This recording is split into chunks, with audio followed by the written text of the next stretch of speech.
क्या दो लड़कियां अच्छी दोस्त बन सकती है क्या रे?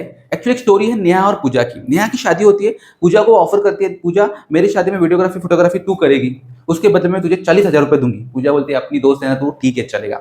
शादी हो जाती है, पूजा जाती है पैसा मांगने। नेहा बोलती है सच में तू मेरे से पैसा मांगने आई है?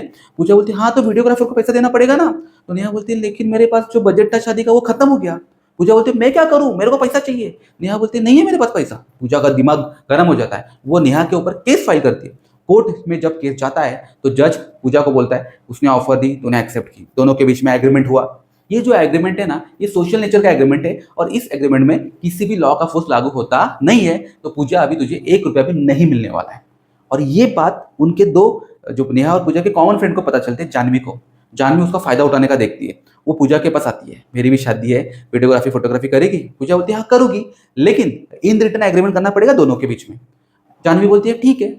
अब सेम जानवी भी पूजा का पेमेंट फेल कर देती है।